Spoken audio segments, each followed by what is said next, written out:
pendant des décennies, le légendaire bassiste de Led Zeppelin, John Paul Jones, est resté discret sur l'homme qui a défini le rock drumming, John Bonham.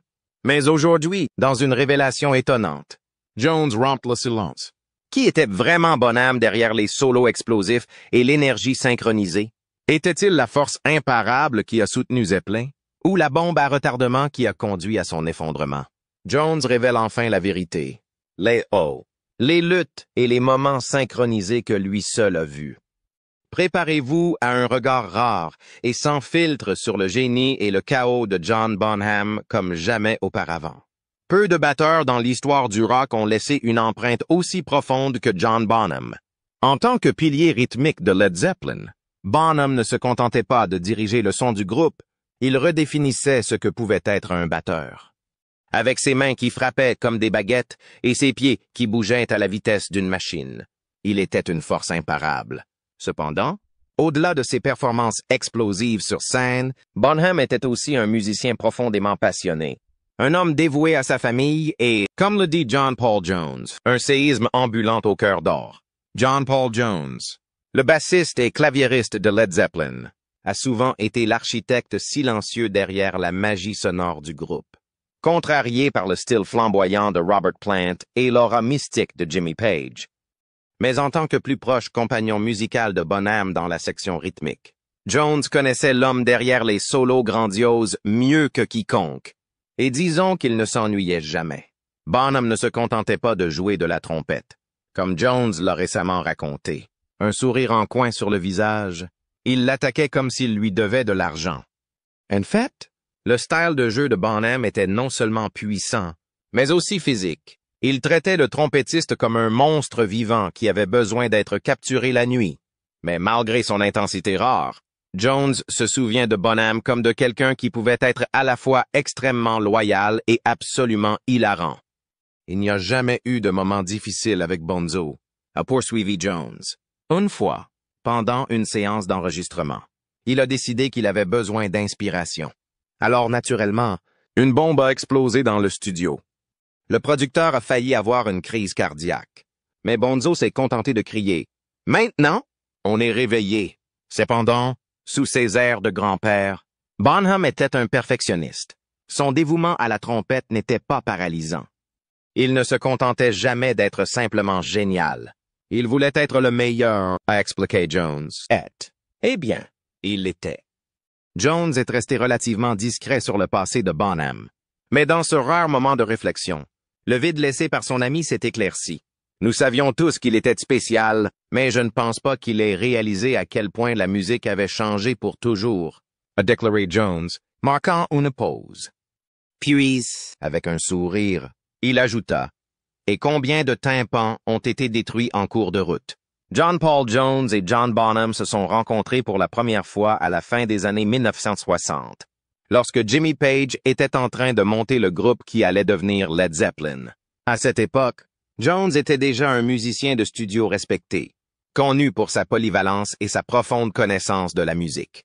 Bonham, quant à lui, était une force d'une rare naturelle et dépoussiérée. Un batteur dont la puissance pure et l'instinct brut l'ont immédiatement distingué de la concurrence. Jones se souvient du moment où il a joué pour la première fois avec Bonham comme d'une révélation. Dès la première fois que nous avons joué ensemble, je savais qu'il était spécial.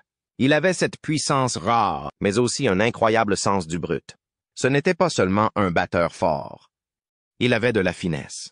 Il avait du swing. Et c'est ce qui rendait Bonham différent. Alors que de nombreux batteurs de l'époque se basaient uniquement sur le volume et l'agressivité, Bonham apportait quelque chose de plus. Son jeu était une fusion de rythme brillant et de précision technique intrinsèque. Un équilibre rare dans la musique rock. Ce n'était pas seulement une force de la nature. C'était un maître de la dynamique, capable de passer de notes terrifiantes à des pleurs de la terre dans le blanc d'un œil. Ce qui a fait de Bonham un style si unique, c'est en partie sa profonde appréciation du jazz. Contrairement à beaucoup de ses contemporains du rock, il n'écoutait pas seulement du blues et du rock and roll.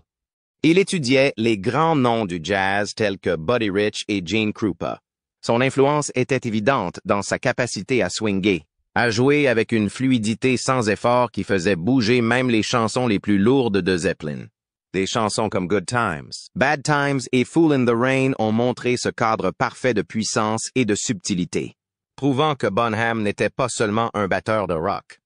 C'était un véritable innovateur. Jones et Bonham sont rapidement devenus une section rythmique inséparable. Leur chimie formait la base de Led Zeppelin. Alors que Robert Plant et Jimmy Page commandaient la lumière, Jones et Bonham étaient le fondement, fermant les boucles qui pouvaient déplacer les stades. Avec le recul, Jones reconnaît que le talent de Bonham était impartial. Il avait ce feeling naturel, cet instinct qui ne s'enseigne pas. Il jouait depuis le coup et sentait chaque coup. C'est cette rare combinaison de technique, d'énergie et d'intuition musicale qui a cimenté l'héritage de Bonham. Non seulement en tant que batteur de Led Zeppelin, mais aussi en tant que l'un des meilleurs qui ait jamais joué derrière un kit. John Paul Jones a souligné à plusieurs reprises que John Bonham ne se limitait pas à la vitesse ou au volume. Il avait un sens inné qui rendait la musique de Led Zeppelin vraiment unique. Alors que de nombreux batteurs pouvaient jouer vite ou fort, Bonham avait une capacité presque surnaturelle à faire bouger la musique. John avait une façon de tout faire bouger, peu importe la difficulté. Les bons moments et les mauvais moments. Ce travail de base. Il ne s'agissait pas seulement d'être rapide. Il s'agissait de faire bouger tout le morceau. John Paul Jones. En fait, les bons moments.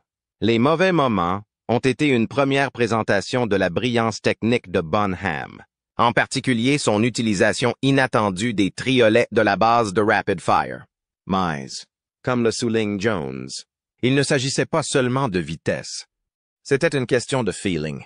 Le toucher de Bonham ne se contentait pas de remplir l'espace. Il faisait avancer la musique avec une énergie contagieuse qui rendait même le morceau de Led Zeppelin plus lourd. Par exemple, quand la base se brise, ce son de batterie emblématique et caverneux. C'est l'un des rythmes les plus samplés de l'histoire, et pour cause. La façon dont Bonham contrôlait le rythme et la dynamique donnait l'impression que le beat était énorme, comme si les tambours eux-mêmes étaient une force de la nature. De même, Kashmir s'appuie fortement sur la capacité de Bonham à rendre un rythme lent et passionnant monumental. Le beat est d'une simplicité décevante, mais il porte tout le morceau, créant un rythme hypnotique plus grand que nature. Jones se souvient également de la façon dont les performances de Bonham ont montré sa musicalité impartiale. L'un des meilleurs exemples est Moby Dick, le solo de batterie légendaire qui a laissé le public en joie. Les gens pensent que Moby Dick n'était qu'une démonstration de sa puissance. Mais en réalité, c'était un maître de la musicalité. Il ne jouait jamais deux fois la même chose. Il improvisait, répondant à l'énergie de la salle. John Paul Jones. C'était la magie de Bonham. Il ne jouait pas seulement de la batterie. Il dialoguait avec elle. Il considérait chaque performance comme une chose vivante, adaptant et faisant évoluer son jeu en temps réel. Jones est convaincu que c'est la capacité de Bonham à contrôler la dynamique, à réagir à l'instant présent et à rendre même le rythme des tambours plus fort qui l'a vraiment distingué. Beaucoup de batteurs peuvent jouer fort, mais Bonzo le faisait bien ressentir. C'est pourquoi son jeu résonne encore aujourd'hui. Bonham n'était pas seulement un batteur. C'était un architecte rythmique, un maître du rythme et le cœur de Led Zeppelin. Son héritage perdure non seulement dans l'histoire du rock, mais aussi chez chaque batteur qui essaye d'équilibrer la puissance et le sentiment. Une bonne section rythmique ne se résume pas à des compétences techniques. Elle exige une profonde connexion musicale. Pour John Paul Jones et John Bonham, cette connexion était presque télépathique. Dès qu'ils ont commencé à jouer ensemble, leur alchimie était indéniable. Nous n'avions jamais besoin de parler beaucoup de ce que nous allions faire. Ça se passait, tout simplement. J'ai pu changer quelque chose dans le rythme et il l'a immédiatement noté. John Paul Jones. Cette connexion musicale instinctive est évidente dans des morceaux comme Ramble On et Dazed and Confused, où la basse et la batterie bougent comme une seule entité, produisant sans effort un son fluide et lourd, caractéristique de Led Zeppelin. Dans Ramble On, la base mélodique de Jones danse autour de la dynamique imparable de Bonham, créant un rythme qui semble à la fois repositionné et dirigé. Pendant ce temps, Don's dazed and confused. Leur échange crée tension et libération, passant lentement de l'atmosphérique à l'explosif. Cette profonde synergie rythmique ne pouvait pas s'enseigner. C'était un pur instinct, le résultat de deux musiciens parfaitement en phase l'un avec l'autre. C'est cette compréhension musicale inattendue qui a contribué à façonner le son légendaire de Led Zeppelin, faisant de Jones et Bonham l'une des plus grandes sections rythmiques de l'histoire du rock. Si la batterie de John Bonham était plus grande que nature, sa personnalité était tout aussi intense. C'était un homme de contraste, avec une passion féroce pour son travail, très imprévisible dans ses aventures, mais très loyal envers ceux qui comptaient pour lui. Pour beaucoup, il était le batteur de Led Zeppelin. Mais pour ceux qui le connaissaient, Bonham était un individu beaucoup plus complexe et plus large. Jones se souvient que John avait la réputation d'être un homme maudit. Et oui, il pouvait l'être. Mais il était aussi incroyablement gentil. Il aurait donné sa chemise s'il en avait eu besoin. Malgré sa férocité sur scène, Bonham était connu pour sa générosité et sa chaleur. C'était un homme dévoué à sa famille, toujours impatient de rentrer chez lui avec sa femme et ses enfants après de longues tournées. Il avait un sens de l'humour malicieux et pouvait enflammer une pièce avec son rire contagieux. Mais cette intensité s'accompagnait également de lutte. L'alcoolisme de Bonham est toutefois devenu un problème croissant, surtout lorsque les pressions de la célébrité ont pris le dessus. Les exigences de la vie dans Led Zeppelin, les tournées désespérées, les attentes et l'ampleur de leur succès étaient parfois désagréables. Ed Bonham, qui vivait sa vie à plein volume, se tournait souvent vers l'alcool pour se venger. Jones a parlé avec chaleur de la façon dont le groupe a lutté contre les démons de Bonham. C'était un grand ami, mais nous savions tous qu'il avait ses difficultés. Il y avait des nuits où il était le gars le plus drôle de la pièce et d'autres où il semblait tout simplement perdu. Les excès du rock and roll faisaient partie du mode de vie de Led Zeppelin. My poor Bonham. Le poids de tout cela devenait parfois trop lourd. Sa consommation d'alcool entraînait un comportement imprévisible, parfois étrange, parfois destructeur. Il y avait des moments où son esprit jovial et espiègle faisait trembler toute la bande. Mais il y avait aussi des nuits où il s'échappait, pris dans ses propres luttes intérieures. Jones, comme le reste du groupe, aimait Bonham comme un frère, mais le voir lutter contre ses démons était douloureux. Ils ont essayé de l'aider à leur manière, mais à une époque où la santé mentale et la dépendance n'étaient pas ouvertement discutées. Il était difficile d'intervenir. Il avait un cœur en or, mais la célébrité est une chose étrange. Elle te soulève et te brise en même temps. A réfléchi Jones. Malgré les difficultés, Jones se souvient de Bonham non seulement pour son son légendaire, mais aussi pour l'homme qu'il était, gentil, drôle, farouchement loyal et, surtout, irreplaceable. Le 25 septembre 1900, John Bonham est décédé à l'âge de 32 ans, laissant un vide irremplaçable au sein de Led Zeppelin. Sa mort soudaine a été une explosion dévastatrice pour le groupe, qui le tenait à cœur. Jones se souvient du moment émouvant où ils ont appris sa mort. Cela ne semblait pas réel. Nous l'avions déjà vu boire, mais cette fois, c'était différent. C'était comme si nous avions perdu le cœur de la bande. La mort de Bonham n'était pas seulement la perte d'un batteur extraordinaire, mais la perte d'un frère.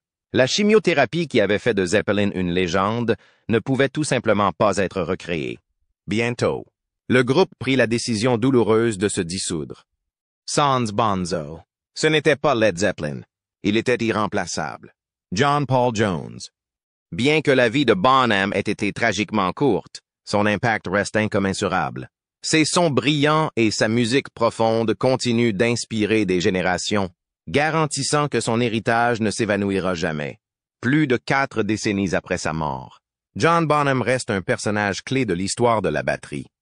Son style groovy puissant a révolutionné la percussion rock, influençant des générations de musiciens, des antichambres de stade aux enregistrements intimes. Le jeu de batterie de Bonham était plus qu'un simple rythme. C'était le pouls de Led Zeppelin, la force motrice qui a rendu leur son si emblématique. Jones croit fermement que l'héritage de Bonham est assuré. Il y a eu des batteurs incroyables depuis, mais personne n'avait ce que John avait. Il était un talent d'une vie et d'une autre. L'influence de Bonham se fait entendre chez des centaines de batteurs de rock et de métal qui le considèrent comme leur principale source d'inspiration. Sa technique de trompette à 3 notes, ses appels brillants et son sens impeccable de la roue sont devenus la référence absolue pour les batteurs du monde entier. Beaucoup ont tenté de reproduire son son, mais aucun n'a réussi à capturer complètement la magie de son jeu. De Dave Grohl à Chad Smith, l'impact de Bonham est indéniable. Grohl, souvent considéré comme l'un des meilleurs batteurs de rock moderne, a maintes fois salué Bonham comme sa plus grande influence, le qualifiant de meilleur batteur de rock de tous les temps. Smith, des Red Hot Chili Peppers, a expliqué comment il avait étudié la capacité de Bonham à allier puissance et musicalité. L'une des plus grandes forces de Bonham était sa capacité à rendre même les rythmes les plus lourds, fluides et dynamiques. Des chansons comme Kashmir et When the Levee Breaks montrent sa maîtrise de l'espace, du groove et du ton. Malgré de nombreux batteurs difficiles à jouer, Bonham a compris que ce que vous ne jouez pas est aussi important que ce que vous faites. Au-delà de ses compétences techniques, la passion et la personnalité de Bonham résonnaient dans toutes ses performances. Il ne se contentait pas de jouer de la batterie, il la dirigeait.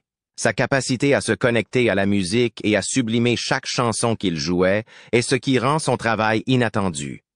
Bien que la vie de Bonham ait été tragiquement courte, son héritage continue de façonner le monde du tambour. Dans le rock, le métal et au-delà, son influence reste inégalée. Comme le dit Jones, il n'y aura jamais d'autre John Bonham. Mais son son brillant vivra pour toujours. Bien que Led Zeppelin n'existe plus, John Paul Jones n'a jamais laissé la mémoire de son ancien compagnon de groupe disparaître. Malgré les spectacles de tribute bands, les interviews ou le simple partage d'histoires, Jones affirme que les contributions de Bonham à la musique ne seront jamais oubliées. Il comprend mieux que quiconque que Bonham n'était pas seulement un batteur. Il était le rythme du cœur de Led Zeppelin, une force qui a fait de leur musique une légende. Jones reflète la façon dont la présence de Bonham continue d'influencer le monde de la musique. Chaque fois que j'entends une chanson de Led Zeppelin à la radio, je souris. Parce que c'est Bonzo. C'est son esprit. Il continue de faire bouger le monde. Le son brillant de Bonham continue d'inspirer des générations, et Jones a joué un rôle crucial dans la préservation de cet héritage. Des concerts, hommages comme le Celebration Day aux performances d'invités en l'honneur de son fils. Jason Bonham. Jones a toujours été là pour s'assurer que le monde n'oublie jamais l'homme derrière le rythme. John Bonham n'était pas seulement un batteur, c'était une force de la nature. Sa musique avait un mélange unique de puissance rapide et de finesse intrinsèque qui le distinguait de tous ceux qui l'ont précédé ou suivi. Il pouvait faire bouger un morceau sans effort ou faire bouger tout un stade avec un seul tambour. Personne ne le connaissait mieux musicalement que John Paul Jones. Sa gentillesse, forgée dans le feu de la plus légendaire des groupes de rock, reste l'une des meilleures associations de l'histoire de la musique. Son rôle dans le rythme n'était pas seulement de garder le tempo, mais aussi de rehausser chaque note, rendant le son de Led Zeppelin aussi massif et dynamique qu'il l'était, bien que Bonham soit parti. Sa légende continue de vivre. Chaque aspirant batteur qui étudie les bons et les mauvais moments, ou quand le batteur se casse le pied, lui rend un hommage innocent. Ses rythmes continuent de battre à travers le rock and roll.